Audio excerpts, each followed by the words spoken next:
Title చూశారుగా, చెప్పినట్లే ఈ వీడియోలో ఫిల్టర్ ఆక్సిజన్ మోటార్ లేకుండా న్యాచురల్ వేలో ఫిష్ని ఎలా రైస్ చేయాలో నేను మీకు చూపిస్తాను. నేనైతే చాలా మంది దగ్గర ఈ ప్రాబ్లం విన్నాను. ఫిష్ పార్సల్ రిసీవ్ చేసుకున్నప్పుడు హెల్దీగానే ఉంది, కానీ ఇంటికి తెచ్చిన 1 వీక్ తర్వాత చనిపోయిందని. ఇలా అవడానికి మెయిన్ రీజన్స్ ఫిష్కి సూటబుల్ ఎన్విరాన్మెంట్ని ప్రొవైడ్ చేయలేకపోవడం. ఫిష్ మన ఇంటికి వచ్చేలోపు ముందే ట్యాంక్ని సెటప్ చేసుకోవాలి. ఆ స్టెప్స్ అన్ని ఈ వీడియోలో క్లియర్గా ఎక్స్ప్లెయిన్ చేస్తాను. వీడియోని లాస్ట్ వరకు చూసేయండి. ఈ స్టెప్స్ గప్పీస్కి మాత్రమే కాదు, ప్రతి ఫిష్కి ఫాలో అవ్వాలి.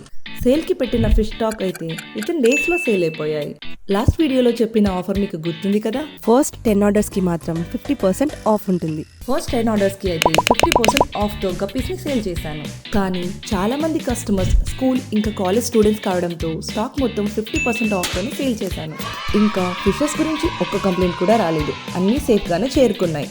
నెక్స్ట్ స్టాక్ రెడీ అవుతూనే గ్రూప్స్లో అప్డేట్ చేస్తాను. సో వెంటనే డిస్క్రిప్షన్లో ఉన్న లింక్తో గ్రూప్స్లో జాయిన్ అయిపోండి. ఫస్ట్ స్టెప్ వచ్చేసి రైట్ కంటైనర్ సైజ్ సెలెక్షన్. ఇందులో పొరపాటు చేసామనుకోండి, ఫిషెస్కి ప్రాబ్లమ్స్ అనేవి ఇక్కడి నుంచే స్టార్ట్ అవుతాయి. డిఫరెంట్ ఫిషెస్కి డిఫరెంట్ వాటర్ క్వాంటిటీ కావాలి. ఇప్పుడు మనం గప్పీస్ గురించి మాట్లాడుకుంటున్నాం కాబట్టి ఒక అడల్ట్ గప్పీ ఫిష్కి 3.8 లీటర్స్ ఆఫ్ వాటర్ అవసరం.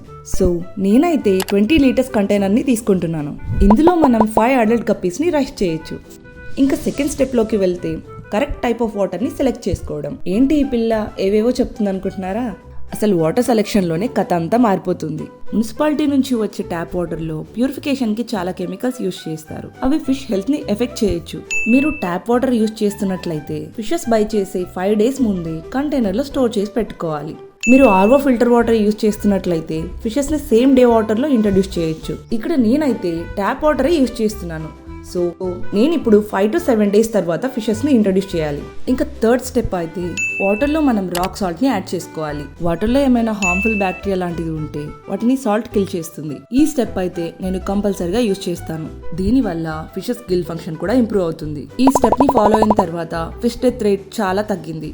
డోసేజ్ అయితే 1 table spoon 15 litres of water కి వాడాలి. ఇప్పుడు మనం 5 to 7 డేస్ వెయిట్ చేయాలి.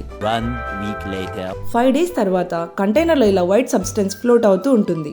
ఇవి ఏంటి అంటే హాట్ వాటర్లో ఉండే chemicals. For example calcium chloride and magnesium sulphate. ఇప్పుడు మనం ఒక టెస్ట్ చేద్దాం. మరి నేను మొదలెట్టనా?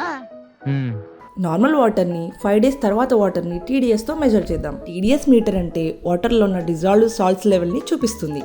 ట్యాప్ వాటర్ని అండ్ 5 డేస్ తర్వాత వాటర్ రీడింగ్స్ని ఒకసారి మీరే చూడండి. ఇందుకే ట్యాప్ వాటర్ని యూజ్ చేస్తున్న వాళ్ళు 5 డేస్ వెయిట్ చేయాలి. ఆర్ఓ వాటర్ రీడింగ్ని కూడా ఒకసారి చూడండి.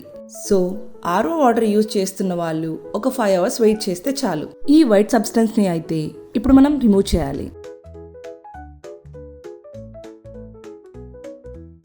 ఈ వైట్ సబ్స్టెన్స్ని మనం పూర్తిగా రిమూవ్ చేసాం.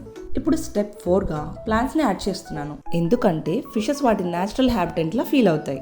ఇంకా ఫిషెస్కి స్ట్రెస్ కూడా తగ్గిస్తుంది. ప్లాంట్స్ని డైరెక్ట్గా యాడ్ చేసే కంటే 15 minutes అక్లిమేట్ చేసి యాడ్ చేస్తే ప్లాంట్ సర్వైవల్ రేట్ చాలా ఎక్కువగా ఉంటుంది. ప్లాంట్స్ వాటర్లో ఉన్న ఫిష్ వేస్ట్ని అబ్జర్వ్ చేసుకుని ఫిష్కి క్లీన్ వాటర్ని ఇస్తుంది. ఇంకా ఫిషెస్కి ఆక్సిజన్ కూడా ఇస్తుంది.